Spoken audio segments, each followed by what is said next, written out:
नमस्कार दोस्तों, यामिनी ज्योतिष में आपका स्वागत है।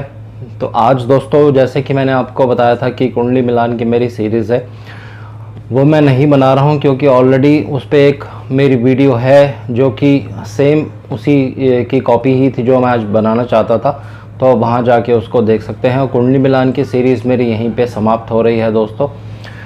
आज मैं आपको चाइल्ड बर्थ के बारे में कुछ बताने जा रहा हूँ। ये बहुत इंपॉर्टेंट टॉपिक है। बहुत सी आपके पास क्वेरीज़ भी आएंगी और मेरे पास भी बहुत क्वेरीज़ आती हैं कि चाइल्ड बर्थ प्रॉब्लम है, चाइल्ड नहीं हो पाता है। तो उस केस में हमें क्या क्या चीज़ें देखनी है दोस्तों कुंडली में, ये विस्तार से मैं आपको इसमें कम से कम 7 या 8 वीडियोस बनाने वाला हूँ और बहुत डिटेल्स में आपको इसमें बताऊंगा दोस्तों। बहुत ही ज्ञानवर्धक रहेगी ये वीडियोस। और मेरी रिक्वेस्ट है कि जो लोग एस्ट्रोलॉजी सीख रहे हैं वो इसको ध्यान से देखें, ध्यान से समझें। इसमें कैलकुलेशन पार्ट भी रहने वाला है और कैलकुलेशन पार्ट जो है बहुत इम्पॉर्टेंट है दोस्तों।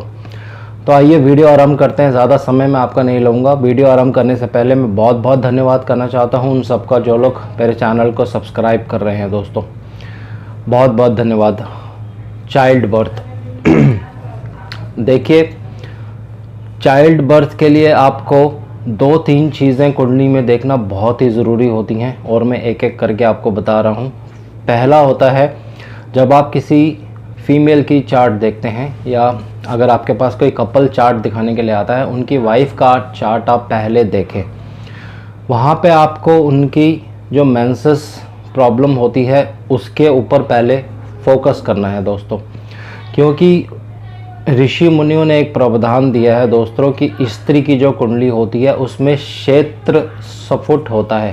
क्षेत्र सफुट क्या होता है ये मैं आपको अभी थोड़ी देर में बताऊंगा। और जो पुरुष की कुंडली होती है उसमें बीज स्फुट होता है दोस्तों। तो जब उन दोनों का मिलन होगा तभी जो है एक नए जीव की उत्पत्ति होती है।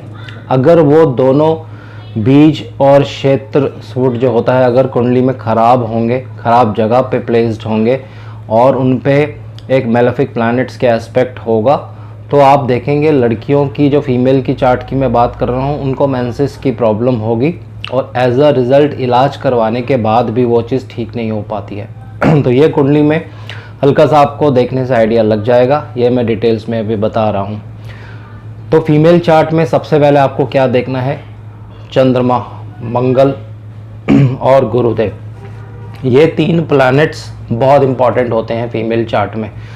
चंद्रदेव को इसलिए देखा जाता है दोस्तों क्योंकि चंद्रदेव जल कारक प्लैनेट हैं। इस आपकी जो बॉडी होती है उसमें अंदर जितने भी जल तत्व जो भी चीज़ें होती हैं उसको चंद्रमा कंट्रोल करते हैं। और मंगल को इसलिए लिया जाता है क्योंकि मंगल ब्लड के कारक हैं। जो भी आपके बॉडी में ब्लड सर्कुलेशन होती है या ब्लड से रिलेटेड कुछ भी होता है तो उसमें मंगल देव को लिया जाता है। तो इन दोनों के मिलन से ही जो मेंसेस होती हैं वुमेन में वो होती हैं। ये थोड़ा सा एक मेडिकल एस्ट्रोलॉजी की तरफ थोड़ा सा झुकाव इसका ज़्यादा होता है। तो मेडिकल एस्ट्रोलॉजी पे भी आने वाले समय में वीडियोस बनाएंगे दोस्तों। मैं बनाऊंगा उस पर वीडियोस। तीसरा देखना है आपको गुरुदेव। जी हाँ, बृहस्पति देव को क्यों इम्पोर्टेंस दी गई है, क्योंकि बृहस्पति देव संतान कारक प्लैनेट है, संतान के कारक माने जाते हैं। तो ये 3 प्लैनेट्स जो है दोस्तों मिलकर क्षेत्र सफुट बनाते हैं स्त्रियों की कुंडली में। तो इसको आपको अब देखना कैसे है, उससे पहले मैं एक चीज़ आपको और बता देता हूँ जो कि बहुत से अच्छे एस्ट्रोलॉजर्स और बहुत अच्छे पंडित लोग या बहुत ही अच्छे जो आपके देवज्ञ होते हैं जिन पे आप ट्रस्ट करते हैं वो इस चीज़ को मिस कर देते हैं दोस्तों। वो है गुलिक।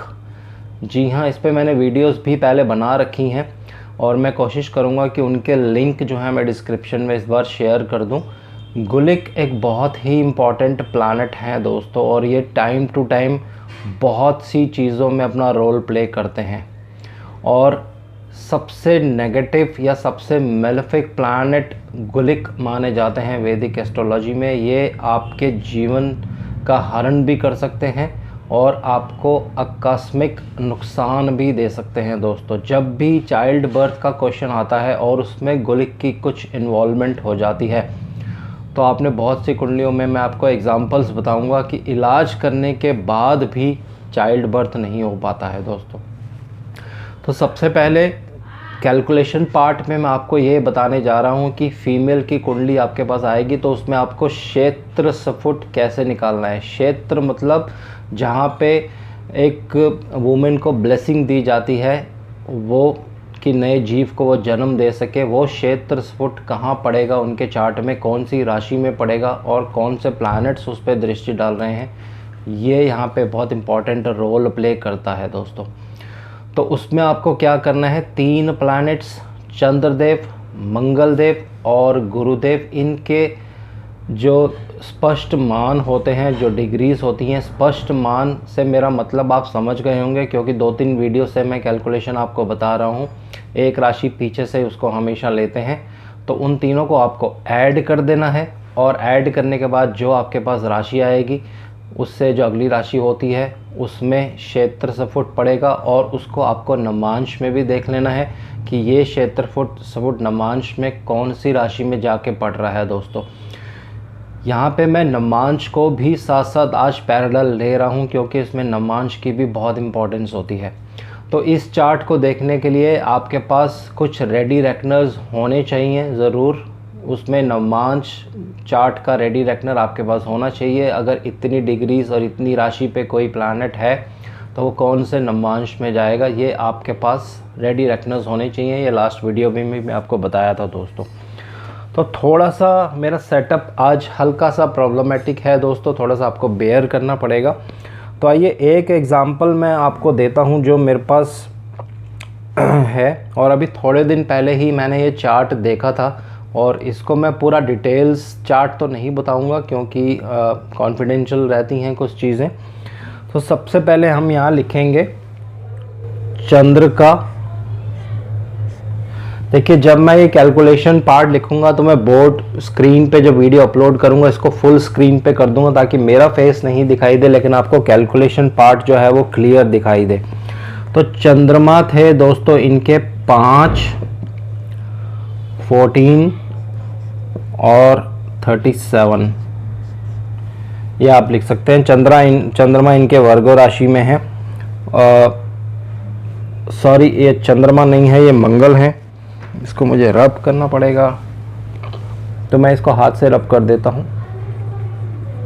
ये मंगल हैं दोस्तों, इनके मंगल हैं और इनके चंद्रदेव जो हैं वो हैं 10, 28, 22 में।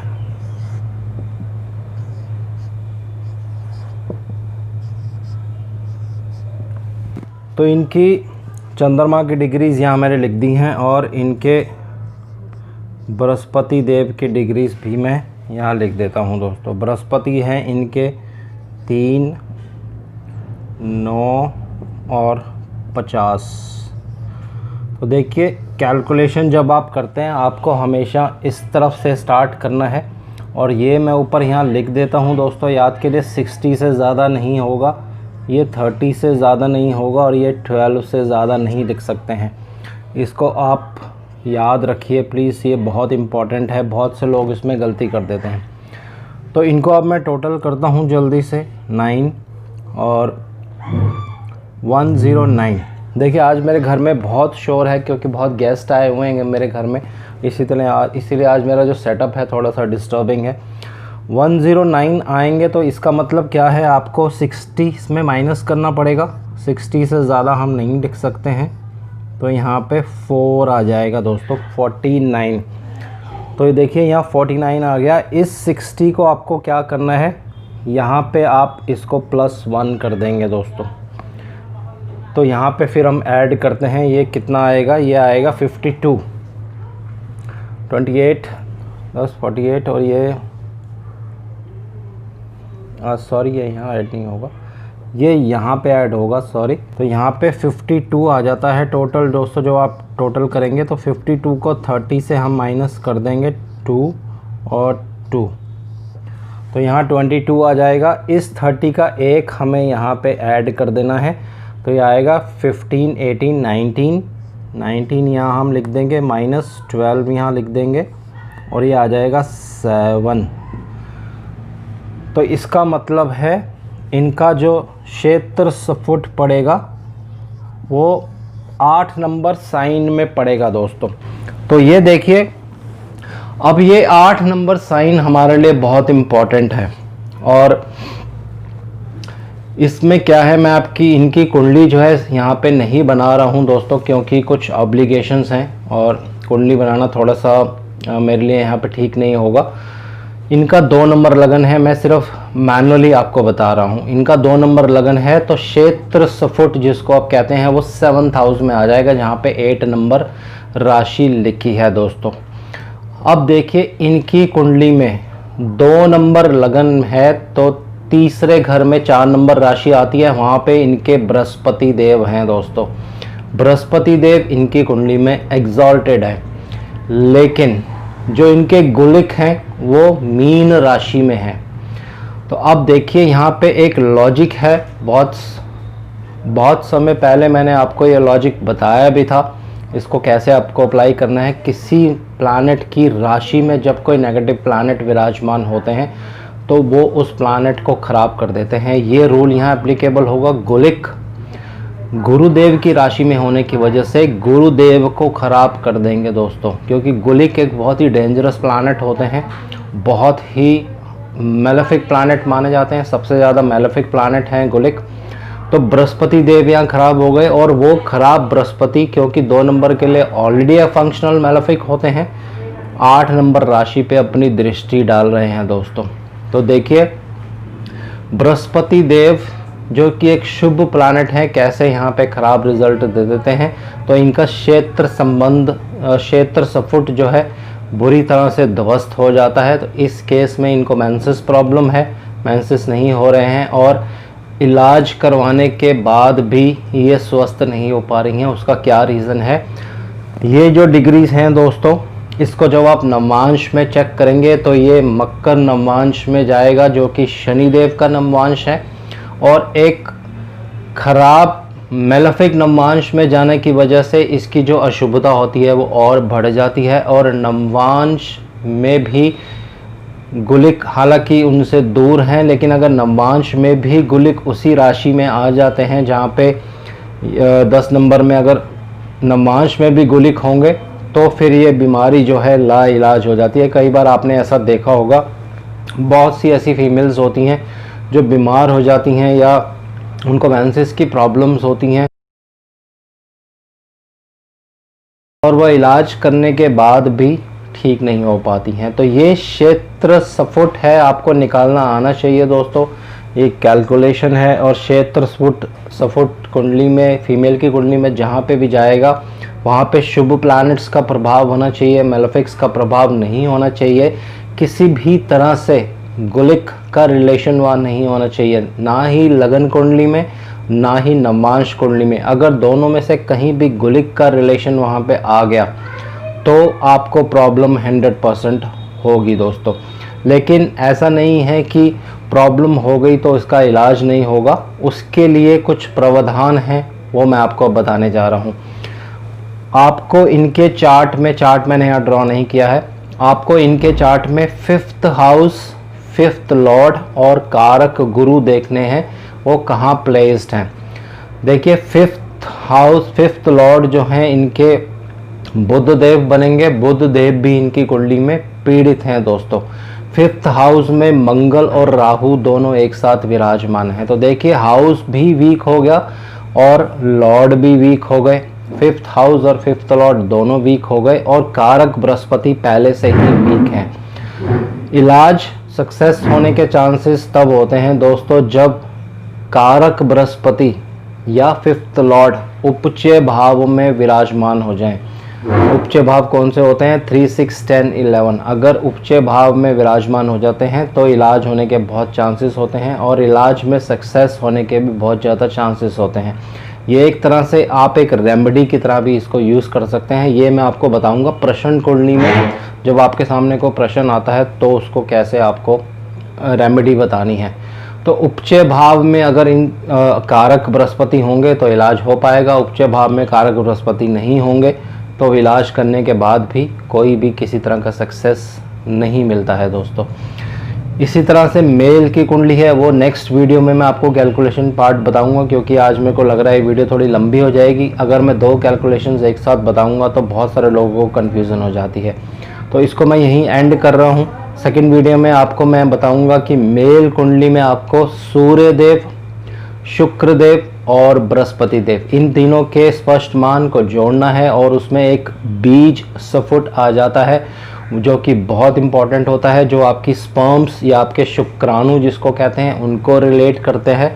अगर वो बीज सफुट जिस राशि में पड़ेगा वहाँ पे अगर गुलिक साथ में आ जाएंगे या कोई नेगेटिव प्रभाव होगा तो ऐसे जो मेल्स होंगे उनके स्पर्म्स काउंट वीक होंगे, उनको इलाज करवाना पड़ेगा। और इलाज तभी हो पाएगा दोस्तों, जैसे कि मैंने पहले बता दिया है, अगर कारक बृहस्पति उपचे भावों में होंगे तो इलाज होने के सक्सेस होते हैं। 5th लॉर्ड अगर बली होंगे तो भी इलाज होने के सक्सेस होते हैं। और 5th हाउस में बहुत ज़्यादा अगर मेलेफिक प्रभाव होगा तो इलाज होने में थोड़ी दिक्कत होती है दोस्तों। लेकिन भाव और भावेश का मतलब होता है हाउस, 5th हाउस और 5th लॉर्ड, ये दोनों बली होने बहुत ज़रूरी होते हैं दोस्तों। अगर ये दोनों बली नहीं होंगे तो कारक अकेला इतना ज़्यादा पॉजिटिव रिजल्ट नहीं दे पाता है। तो इसको डिटेल्स में नेक्स्ट वीडियो में मैं डिस्कस करूंगा आपके साथ, जिसमें मेल की कुंडली बनाएंगे और आपको बीज सफुट निकालना मैं सिखाऊंगा। देखिए ये बहुत ही इंफॉर्मेटिव रहने वाली हैं वीडियोस। मेरा आग्रह है सबसे, जो लोग ज्योतिष सीख रहे हैं इसको ध्यान से सीखें, ध्यान से पढ़ें और इसको कैलकुलेशन ध्यान से करें। ये कैलकुलेशन आपके बहुत काम आएगी दोस्तों। आज के लिए इतना ही। शनिदेव से मैं आग्रह करता हूँ सबके घर में सुख और शांति बनाए रखें। जय शनिदेव।